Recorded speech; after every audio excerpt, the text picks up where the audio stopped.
My ideal partner would be a guy who isn't in a rush to have sex, has a passion for literature and books, and is well-mannered. My sister claims that such men are a thing of the past in the 21st century. She scolds me for always daydreaming about nerdy stuff, which is why I'm still a virgin. I mean, why should I rush? I've never truly been in love. I'm just waiting for a more intimate connection.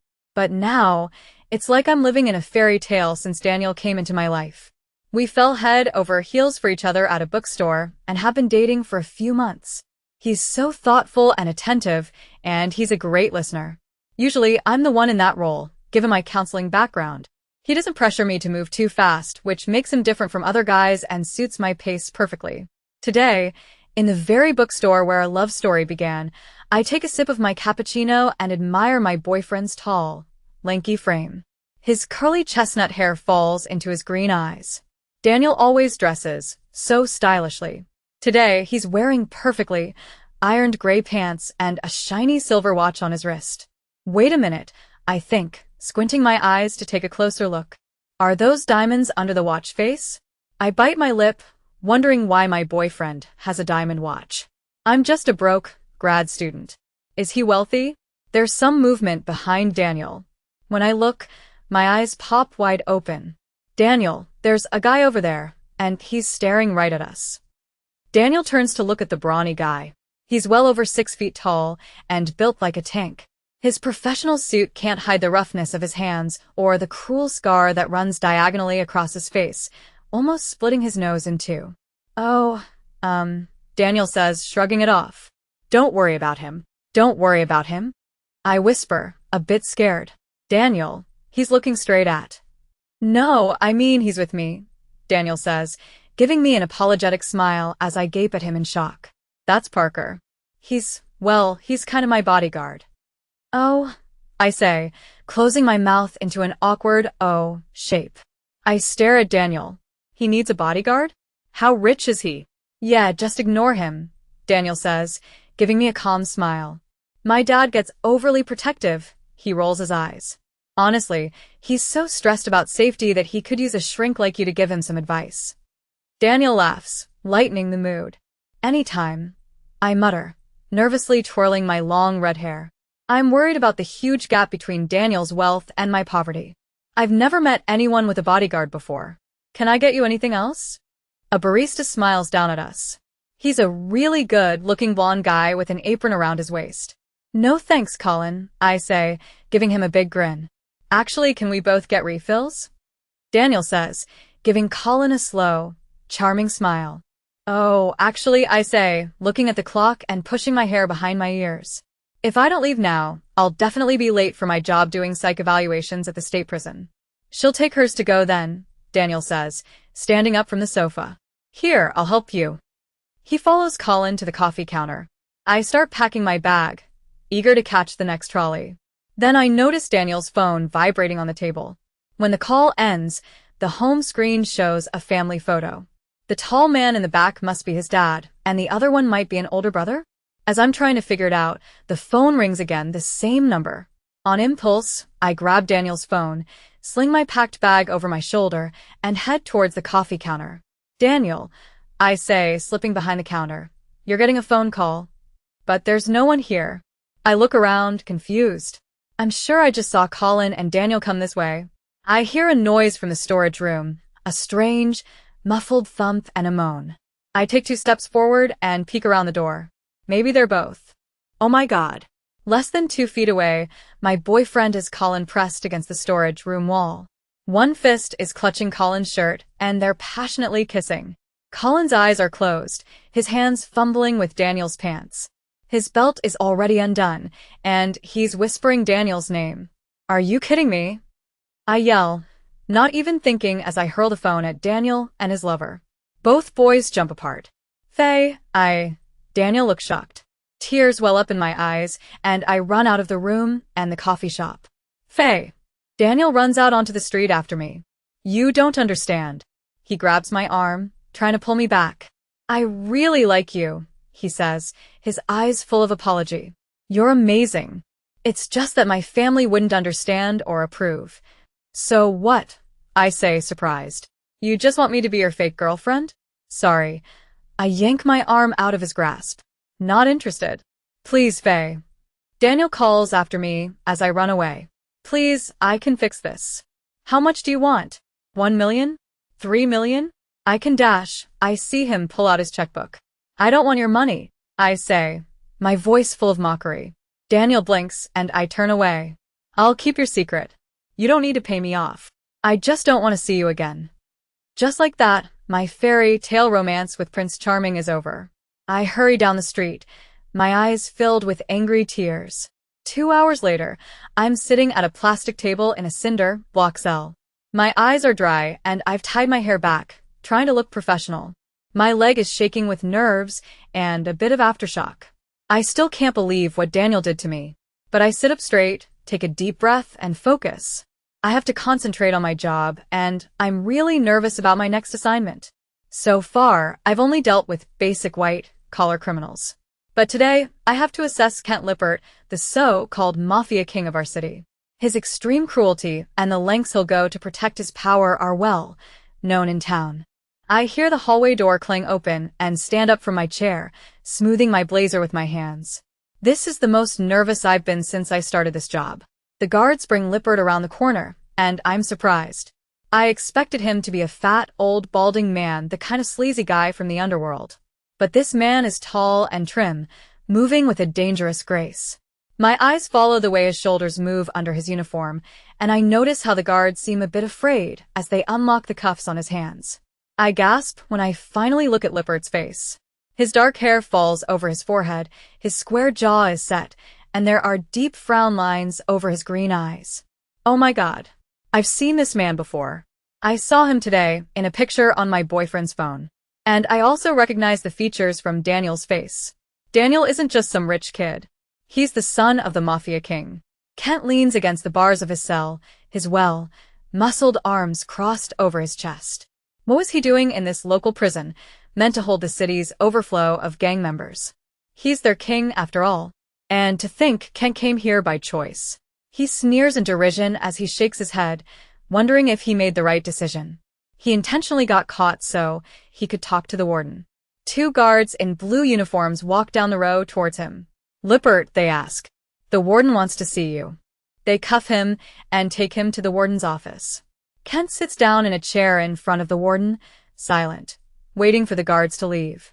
So, Sven says, closing his file, I'm surprised you had the guts to come here for a negotiation, Lippert. It's brave.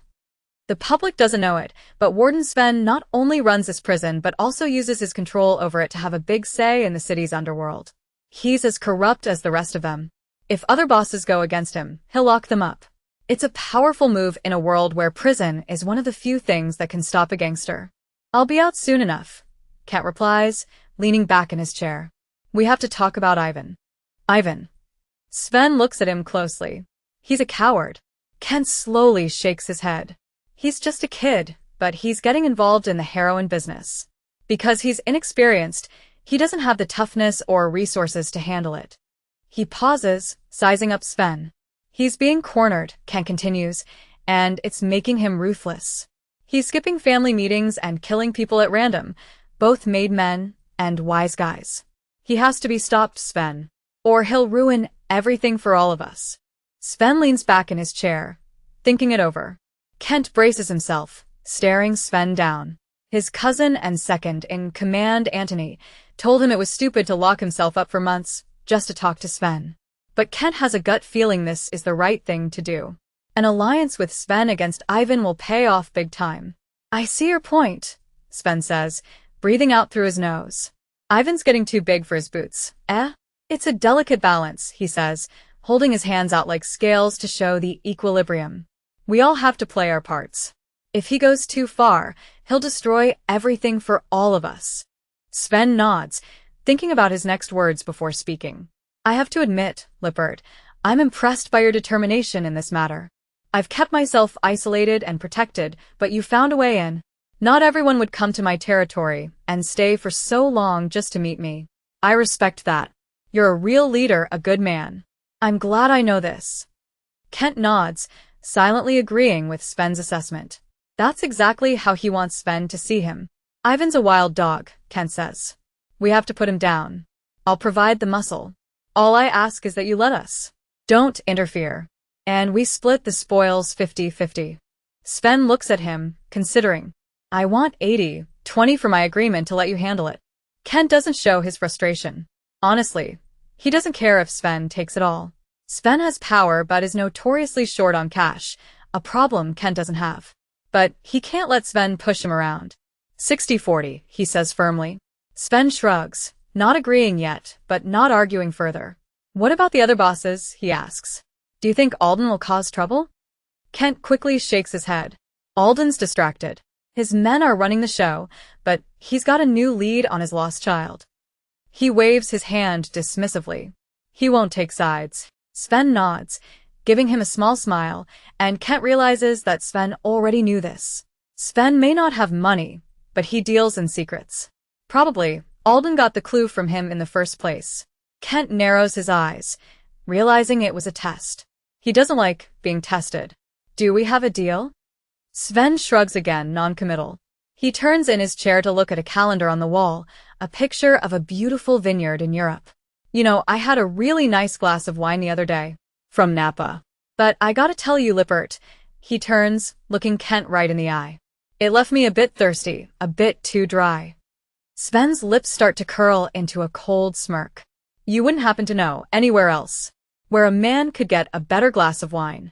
A really good drink. Would you? Kent glances at the calendar again, suddenly realizing that the picture on the wall is of his vineyard. The calendar was probably a promotional gift for tourists. Sven knew exactly what Kent would ask even before he came into the room, and he knew the price of his cooperation. France, Kent says slowly, narrowing his eyes at Sven. Maybe this alliance won't be so straightforward after all. The best wine in the world comes from France. You know, I'd like to try that wine, Sven says, turning back to the picture, looking innocent. I'd like to get involved in the industry too. Maybe buy some property there someday. Done, Kent says. It's worth the price. It's been a good meeting. Kent leaves satisfied. As they walk down the hall, one of the guards says to him, We've been ordered to take you for your psychological assessment before taking you back to your cell. Kent glares at him, but says nothing. The guard shrugs. It's standard procedure, Lippert. All prisoners have to do it. Kent stays quiet and follows. Sven is pushing it by making him take a psychological test when he'll be out tomorrow. He's just trying to gather more secrets. Kent follows the guards to a cinder block cell at the end of the hallway. He notices his lawyer standing outside the door. The lawyer rolls his eyes at Kent and points at his watch, indicating that he'll get him out soon. Kent nods and then focuses on the door. When it opens, he's surprised to see a girl inside. Maybe not a girl, but a young woman, no more than 23. She stands up, clearly nervous, biting her lip and playing with her long red ponytail that falls over her shoulder. Her mouth falls open slightly as she looks at him. God damn it, Kent thinks, his whole body tensing at the sight of her, those long legs, shaking with anxiety, her short white skirt, and that silly blazer she's wearing to seem professional. He can tell at a glance that she's pure and ambitious, eager to prove herself. His eyes roam over her, imagining what she'd look like if he ripped off her blazer. He focuses on her red lips, slightly parted. His breath hisses out at the sight of those lips, thinking about what he could do with them. She says hesitantly. He snaps his attention back to her jewel blue eyes. My name is Faye Thompson. I'm here to do your preliminary interview for the state psychological assessment. Kent grits his teeth, fighting the urge to smile slowly at the way her statements sound like questions. God, she's perfect, this little angel. The wild, caged part of him wonders what she'd look like with a bit of the underworld's dirt on her. Hello, Faye, he says, his voice low and hungry as he steps forward and sits down in his chair. Where do we start? I'm hesitant as I sit down across from this man. I feel like a helpless deer in front of a wolf. It seems like he could jump across the table and devour me at any moment. Daniel's father is Kent Lippert, the mafia king of our city. That's why he has a bodyguard and so much money. I tilt my head to the side, still staring at Lippert. I realize this is also why Daniel was hiding his sexuality. The mafia in our city is notoriously conservative and family is everything. A gay son would never be accepted, especially an only son. God, he really did want me to be his beard. Poor Daniel, he has to hide everything he loves. Suddenly, I notice that the man in front of me is smiling slightly, his eyes moving over me as I stare at him like a deer caught in headlights. I clench my jaw, reminding myself that he's the villain. So, I say, turning back to my papers nervous. You've done this 1,000 times, Faye. I tell myself, you could do this in your sleep. Can you please tell me your name and place of birth? I believe, Lippert says slowly, that you already know my background. He leans back, studying me. I look up and glare at his rudeness. He's so impolite. But unfortunately, he's right. Everyone in this city knows this information. I quickly fill out the form. I glance at him again, struck by how much he looks like Daniel. Their profiles are almost identical, but while Daniel is gentle and refined, Ken has a grim, dangerous look on his face. I look away, shivering as I feel a strange sensation down my spine. I can't help imagining that it's Ken's fingers. I quickly push the thought away and focus. The rest of the questions I'll ask you today are personal and psychological, I say, giving the standard speech I'm required to give to all inmates. The state requires you to answer all questions fully and honestly as part of the assessment. Do you understand? He doesn't answer, and I look up at him out of habit when a patient doesn't respond. He's smirking at me, not blinking. Little girl, he says, slowly leaning forward and resting his elbows on his knees. What gives you the right to ask me about my past and my mind? I sit up straight in my chair, unnerved by his question. The state has hired me to conduct these examinations. Do you have a degree? He interrupts. Some kind of certificate? The last word is full of mockery. I frown at him and rummage through my bag, pulling out the official paperwork from the state that qualifies me for this job. Here, I say, glaring back at him. If you're so curious. I reach across the table to hand it to him. Just before he grabs my wrist, I realize my mistake. He seizes my hand, holding it tightly, and pulls me towards the table. It doesn't really hurt, but I'm so surprised that I drop the paperwork and gasp, looking up at him, terrified as he brings my hand close to his face, and then, oh my God. Slowly, with pleasure, he runs his nose along the pale skin of my wrist. Chamomile lavender, he murmurs, closing his eyes and enjoying my scent. So fresh and clean, he says. Then he opens his eyes and stares into my confused face, wanting to see my reaction as he says, You must be a virgin. My lip trembles in shock and awe. His eyes devour me, enjoying the tremble of my lips and my wide, terrified eyes. A guard bursts into the room. Hands off, he yells, but Ken has already let go of my wrist and raised his hands above his head, completely calm. Sorry, he says, smirking, his eyes on me. Won't happen again. I blink at him and sit back in my chair. I straighten my shoulders, unable to take my eyes off him. Are you all right, miss? The guard asks, leaning forward to check on me. I'm fine, I say, rubbing my wrist with my other hand. I'm not hurt, just shocked. I clear my throat and look back down at my papers. We will continue. I try to steel myself, determined to regain control and finish this interview. I give Lippert a steady glare and raise my chin. I'm tougher than he thinks. At least, I hope I am. I pick up my pen again, glad that my hands aren't shaking. Please, I say, focusing on the paper. Can you tell me about the crime that landed you in prison? I see. Your little skirt, he says, grinning because he's so easily riled me up, is also very nice. You have beautiful legs, and it's the perfect length, too. Please, sir. I repeat, surprised to hear my voice come out as a shaky growl. I demand your respect during this process. Be aware that what I report today will affect the rest of your time in prison and your chances of early release. So, I suggest you take this seriously. He makes me even angrier by laughing at me, actually laughing at me. Darling, he says, leaning forward. I couldn't take you seriously even if I tried. My mouth falls open, and I blink at him, shocked. But then my shock turns to rage. I slam my hand on the table, but he just laughs harder. Sir, I say, this is an important process. I hit the table again for emphasis, and my hand stings. He just watches my every move. I understand, Doc, he says.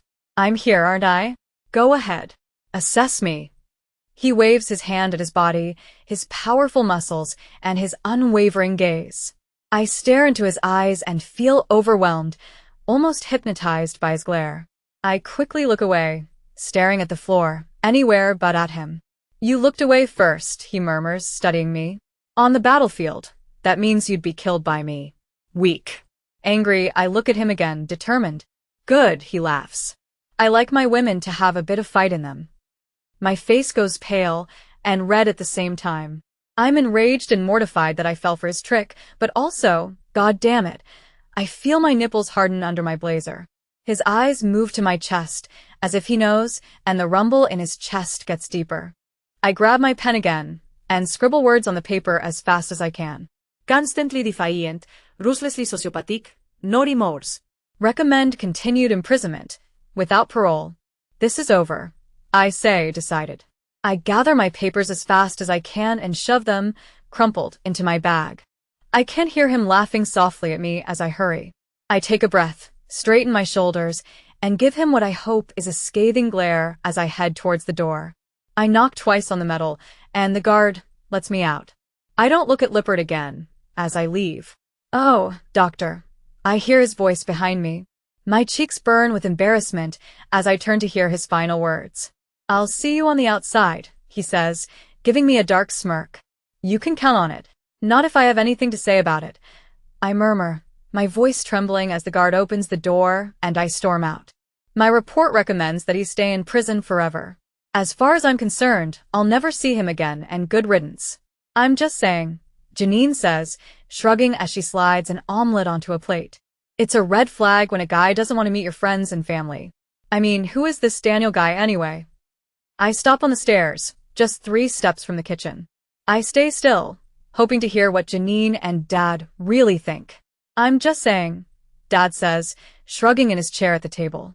I think you should trust Faye more. She's a smart girl. He turns and looks directly at me. Aren't you, kid? I scowl, embarrassed to be caught eavesdropping. I take the last few steps into the kitchen and kiss Dad on the cheek, sitting down in the chair next to him. I'm smart, but I'm not a kid anymore. It's time to change the nickname. Never, he says, smiling at me. You're my kiddo forever. Janine brings me a plate of eggs and pats me on the head. Even though we're not related by blood, she treats me like a condescending big sister. I came to live with David and Janine when David married my mom. Even after Mom died in a car accident just 2 years after the wedding, David has never made me think of him as anything but my dad. I love him as much as any blood-related father. I have no memories of my biological dad and no idea where he is. So, what's so special about this guy? Janine says, sitting down across from me. She's always excited to talk about boys. There must be something about him, especially since you've never called anyone your boyfriend before. I blush. She's right, but, well, they don't know yet that my first relationship has ended in disaster. I'll come up with an excuse in a week or 2. Well, he's really sweet to me, I say, picking up my fork and digging into my eggs. He's different from the other boys I've met. They're always so loud and annoying. Daniel is different. A gentleman, I say with a small smile. And he's as gay as can be, I can't help thinking. The smile fades from my face. But really, they don't need to know that yet. I eat my eggs quickly, wanting to get away from the conversation. He's gentle? Janine asks, raising an eyebrow, her voice skeptical. I look up at her, confused, and nod. She laughs. Oh, poor Faye. I put down my fork and sit up straight. What? What's wrong with that? What? He only touches you gently. Takes you around town nicely? Her voice is sarcastic, as if these are bad things. Talks to you about books? Yes, I say, frowning, getting a bit angry. What's wrong with that? Faye, she says, leaning forward and laughing. Come on, don't you want a guy who gets your blood pumping? Not someone who just gives you a little kiss on the cheek, but who throws you down and makes you want to be all over him like. Okay, Kay, Dad says slowly, interrupting her and holding out his hands between us. He's smiling, though, in a good-natured way. That's more than a dad needs to hear. Janine laughs and takes another bite of her eggs. Okay, fair enough, Dad, but still. Faye, baby. She looks at me pleadingly. Are you sure this guy isn't gay? My face goes bright red as I look down at my plate. How the hell did she know? Oh my God, she says, leaning forward excited. Is he? No. I protest, stabbing my eggs with my fork. He's. But whatever I was going to say is drowned out by Janine's loud laughter. Come on, Janine, Dad says seriously after a few seconds. I'm sure this Daniel is a great guy. He looks at me with a bit of pity in his eyes. Like she says, he's just a gentleman. Okay, Janine says, wiping away tears of laughter. I just want more for our Faye. You deserve passion in your relationship, as well as respect and book talk, or whatever you do. She shrugs. I'm very happy, I murmur, finishing my eggs as fast as I can. Come to the club with me, Janine says, reaching out and taking my hand. I can tell she's trying to make up for it. I'm not working tonight, and we can have some fun. We'll get free drinks, and you can meet the girls. I look up at her, hesitating. I love Janine, but our worlds are so different. While I've spent my life in school and coffee shops, Janine is a night owl, working as a stripper in high-end clubs. They respect her work as an art. She's very talented and makes a lot of money. Come on, she whines. We'll help you get in touch with your body and get your blood flowing. She dances in her chair, showing us some of her moves, and ends with a sexy flick of her long purple hair. I laugh. Janine has such an energetic personality that it's hard not to want to go with her. I'll think about it, I say, finishing my plate. I've got some work to do. Work, she says, rolling her eyes and picking up our plates. You work too much. Have some fun, baby. I roll my eyes at her and pat Dad on the shoulder as I go into the living room. He picks up his paper, already looking at the sports section. When Janine first started her job, I wondered if it bothered Dad. But he just said that there's no stopping Janine from doing what she wants, so he might as well support her. Besides, he said, as long as she respects herself, why should I care if she dances in a thong or a tutu? Let her be happy. I smile at the memory, grateful again for having such a great dad. In the living room, I open my laptop and start a search. My mind drifts to Janine's idea that I should connect with my body and instincts. My cheeks get red, and I find myself, strangely, typing Kent Lippert into the search bar. I'm surprised by the results. The news channel Dad watches calls Lippert the mafia king, and always reports on his bad deeds. But the sites I'm looking at show him in front of a tech company in Silicon Valley, calling him the CEO. Another site has positive reviews of his many businesses, with employees saying he's a great boss. And there's even a photo of him shaking hands with Brad Pitt. I gather my hair in my hands and start to braid it as I look through these results, trying to reconcile this with the ruthless man I met in prison the other day. Whatcha looking at? Janine says, flopping onto the couch and grabbing the laptop from my hands. Hey, I say, trying to get it back. Janine, give it back. Ugh, she says, scrolling through the photos of Kent on the page. Now this is a hot guy who could really turn me on, she says, nodding approvingly. Who is this guy? Kent Lippert, I say, hugging my knees to my chest. I had to interview him at the prison the other day. He was disturbing. Janine looks at me, thinking, did he scare you? I shrug. A little. She narrows her eyes a bit and closes the laptop. Okay, that's it. You're coming out with me tonight, baby Faye, she says, coming across the couch to give me a big hug. You've had a tough week with your gay boyfriend and the scary mafia king. You need to have some fun. I laugh and let her hug me. Okay. Geez, I'll come. Little did I know how much my different worlds would collide in just a few hours. The music is pounding in the club, and I have to admit, I'm really starting to have a good time. Janine even dressed me tonight. Usually, that would make me uncomfortable, but I let her take charge. What she calls a dress is more like a sheet of silver fabric that covers my front and wraps low around my hips. It's held together on my shoulders by a web of silver strings. She also curled my long red hair into waves and gave me smoky makeup and bright red lips. Looking at myself in the club's mirrored walls, I feel, well, I'm blushing to admit it, but I feel really sexy. Janine sits down next to me, laughing, and waves goodbye to the man she was talking to. She turns to me, her eyes a bit glassy. Are you having fun, baby Faye? She asks, giving me a wide, friendly smile. I can't help but smile back. Yes, I say, laughing. But then Janine stiffens beside me. There's a man standing across the VIP area, his arms crossed, staring at her. As I look, he starts walking over. Janine quickly stands up and reaches out to hug this big, fat guy. I make a face. He looks like he hasn't showered in a while. Dean, she says, and I can tell her voice is forced to sound cheerful. How have you been, gorgeous? Janine, he says, pushing her away. We need to talk.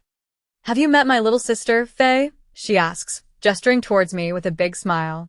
Faye, this is my Dean, an old friend. He's the manager of the club. Dean's eyes roam over me, looking at the part of my thigh exposed by my little dress. Uncomfortable, I try to pull the dress down with my fist. Hello? I say nervously. He takes Janine by the elbow. Come on, he says. We're going to talk in the back. Okay, Janine says, suddenly serious. She leans down and whispers to me. It's just work stuff, don't worry. I give her a small smile and nod. With that, Janine follows Dean to the back. They're gone for a long time. Nervously, I run my hand over the underwire of my bra, feeling the tiny switchblade I've hidden there. It's the only thing my mother left me in her will. I put it in my bra tonight, just in case. I don't really know how to use it, but it makes me feel better knowing it's there. Half an hour later, the door opens. Dean comes out, but my heart sinks. Where's my sister? Dean sees me as he walks further into the club. I see him mouth the word shit. And then he walks over to me. Janine's sister, right? Yes. She's sick, he says. She's throwing up and looks a bit green, he says, pointing to his own neck. I stand up and head towards the staff door, but he stops me. No, listen, he says.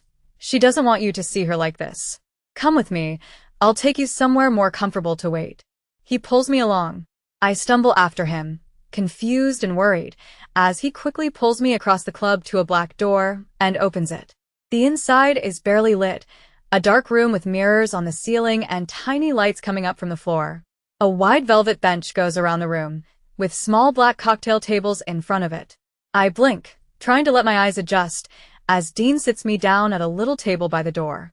Wait here for a while, Dean says, looking past me. I'll have someone bring you a drink. Your sister will be okay soon. Then he walks away. Someone does bring me a drink, but then I realize it might be drugged, so I push it away. As my eyes get used to the dark, I look around and realize I'm not alone. Couples are all over the black velvet seats, moving together. Some are dancing, but some, well, that girl is on her knees. My eyes go wide when I realize what she's doing. I jump up, blushing, and head for the door. As soon as I reach it, Dean comes through it again. Whoa, whoa, whoa, he says, putting up his hands to stop me. I shrink in front of him. Where you going, baby? He says, rubbing my arm up and down. Instinctively, I pull my arm away from him. Dean keeps coming towards me, and for every step he takes, I take a step back. Soon, I feel myself hit a table behind me. He presses against me. There's nowhere else to go. You'd better be a good girl for me, Dean whispers, his hot breath on my face. Or else your sister will suffer. She owes me a lot of money. Tonight, you're going to work it off. I'm terrified, and a little whimper escapes my mouth. Do you mind? A voice drawls from behind Dean. That's my psychotherapist you're bothering there. I feel Dean's weight lift off me as he turns towards the voice. I peek behind him, recognize the voice, and am shocked. It can't be. But there, behind him, stands the mafia king, his hands coolly in his pockets. We were quite done with our sessions, Lippert says. So, would you mind getting the hell away from her? Okay, boss, Dean says, putting up his hands. I didn't know. Lippert flicks his chin at him, telling him to leave. Dean gives me a dirty look as he goes. Lippert steps forward and takes my chin between his finger and thumb, turning my face back to him. Hello, Faye Thompson, he says, smirking. Did you miss me? I stare at him, my mind going blank. Part of me, the rational part, knows I should scream and run. But I'm frozen, like a mouse in front of a cobra. Well, Doc, he purrs. We're going to have to put on a little show for Dean. If I let you go now, he'll probably cut your throat for embarrassing him. I look over at the bar and see Dean drinking a lot of brown liquor, staring at us.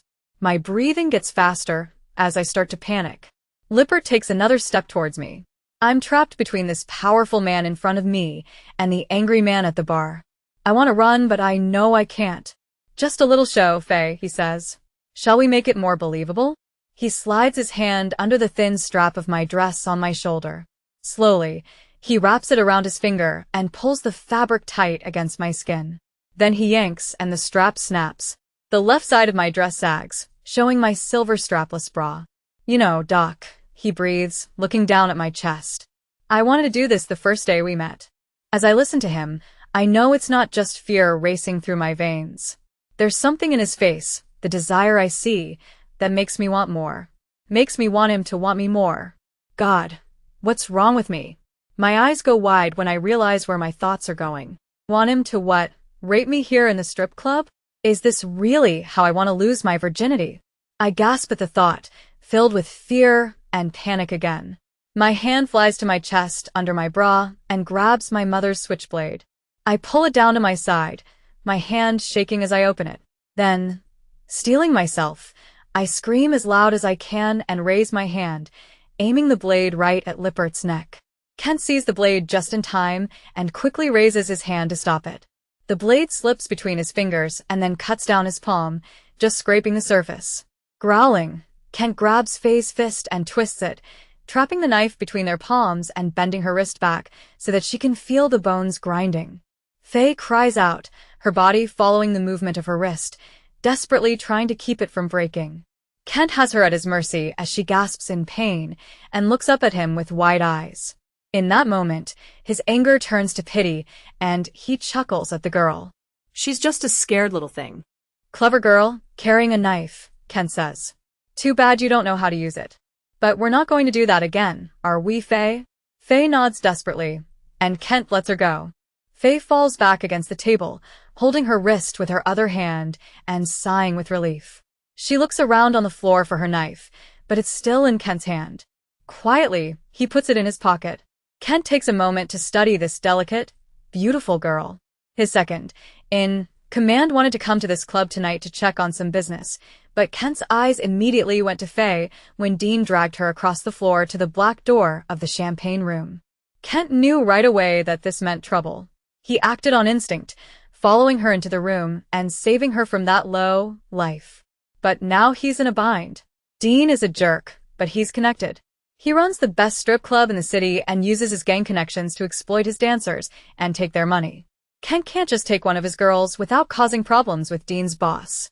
If the other bosses find out how quickly Kent saved her, they'll see Faye as a weakness, something they can use against him.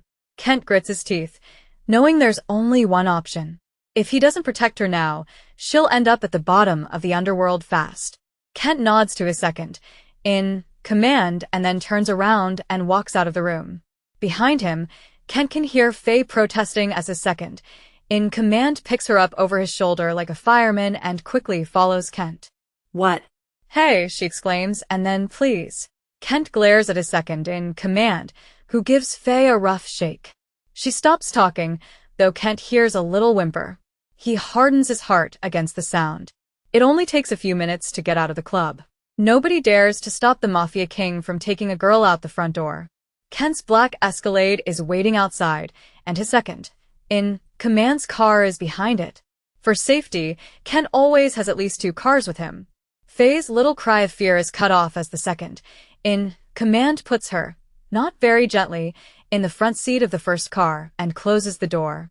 Kent goes around to the driver's side of the Escalade as the second in command gets into the other car. Kent's mind is racing as he opens the driver's door and gets in, trying to figure out what to do with this unexpected new problem. He drives off without looking at her. A few streets later, he's surprised to hear her voice. Where? She says, her voice breathy. Kent looks at her, taking in her wide, beautiful eyes and the way her throat moves as she swallows in fear. He sees her jump a little at the force of his glare. But then she pulls herself together. Where are you taking me? She demands. Kent looks back at the road. Please let me go, she says. They've got my sister back there. I don't know what they'll do to her. Kent makes a mental note of it. She tries again. Please let me go, she whispers. I didn't mean any harm at the prison or here. I don't know what I did. You didn't do anything, he says, turning onto a side street. Her voice gets frantic when she tries again. Are you taking me to a brothel? Kent looks at her, his brow furrowed with disgust and confusion. She's shaking like a leaf in the front seat. Why would I take you to a brothel, Faye? To make me work there. Pay off my debt. My sister's debt. Kent shakes his head again and gives a dark laugh. He just saved this girl from Dean, and here she is accusing him of doing the same thing Dean was going to do. Shaking his head, Kent focuses on the traffic. Truly, this girl is too fragile for his world. Kent sees Faye moving in the seat next to him, bending down to the floor to pick something up. He assumes she dropped a piece of jewelry. It's quiet for a moment until, click click, he hears a mechanical sound next to him. What is that, a lighter? Frowning, he turns and is shocked to see Faye with a lit lighter, holding it so close to her perfect face that he can smell the fine hair on her cheek burning. Stop the car, she demands, her voice shaking, wincing at the pain of the lighter on her skin. Faye, he roars. Stop the car, she yells. Or, I swear to God, I'll burn myself. Faye, you idiot, Kent barks, slamming on the brakes. The car skids to a violent stop, and Faye flies forward, hitting her ribs on the dashboard and sliding to the floor. Kent tries to control the skid, making sure they don't hit other cars or get hit from behind. Then he puts the car in park and turns to the girl. She's moaning in pain, her eyes closed, holding her hand to her ribs. Kent grits his teeth, frustrated, looking her over to see if anything is seriously wrong. No, she's okay. Any injuries are minor. Faye, what the hell was that? He growls as he reaches into the back of the car for a metal box he keeps for situations like this, with uncooperative captives. She speaks with her eyes closed, still holding her hand to her ribs. If you're going to make me a prostitute, she whimpers, then I don't want this face. Maybe you'll let me pay off my debt some other way if I'm disfigured. Rolling his eyes, Kent works quickly. He pulls a rag out of the box and soaks it in a clear liquid. Then he reaches behind Faye's neck to hold her head still. Her eyes fly open as he presses the rag firmly against her nose and mouth. She struggles, but he holds her steady with an experienced hand. When she goes limp, Kent gently lays her body on the seat. Kent turns back to the road and puts the car back in drive, his cut palm hurting from his angry grip on the wheel. God damn it, this girl is already more trouble than she's worth. As he drives, Kent feels something in his pocket. He remembers the tiny switchblade and takes it out, looking at it between glances at the road. It's so small and delicate, just like Faye. She has a feisty side too, he thinks, even if she doesn't know it. He never would have thought a girl like Faye would have a switchblade hidden in her bra. It was a mistake that almost gave him a scar on his face, he thinks, a smirk on his lips. He looks at Faye again, lying on the floor of his car. What a strange little woman, full of contradictions, full of life. Despite himself, he's drawn to her. Frowning at the thought, Kent opens the switchblade and studies it. At a red light, he looks closer and notices writing on the edge of the blade. He brings it close to his eye. To my sharp, tongue Victoria, whose words cut as deep as this razor. Love always, Lorenzo. Shocked, Kent stares at the blade in his hand and then carefully puts it back in his pocket. He runs his hand down his face. Victoria. Lorenzo. Faye. Suddenly, he knows exactly who this girl is. I'm in a daze, half conscious and half out of it. I hear a moan. Where did it come from? I open my eyes, frowning. Where's the car? I close my eyes against the warm yellow light of the room. I want to wake up, but sleep is pulling me back down. A prick at my finger, I jump and push away the hands holding my arm. It's all right, a woman's soft voice says. All done now. Then, a man's voice. I fight my way out of the darkness, driven by fear. I know that voice. To the lab, I want fast processing. I want it compared to the bloodline. I shake my head and groan. I blink and look around the nicely decorated room. I don't know this place. I sit up on a chaise lounge, tucking my feet under me. I notice I'm still wearing my club outfit, but someone has buttoned a man's white shirt over it. When I put my weight on my hands, I feel pain in my finger. I look down and see a band. 8 on it. What? Suddenly, a hazy memory comes back to me. A woman taking my blood, Lippert telling them to take it to some lab. Panic seizes me.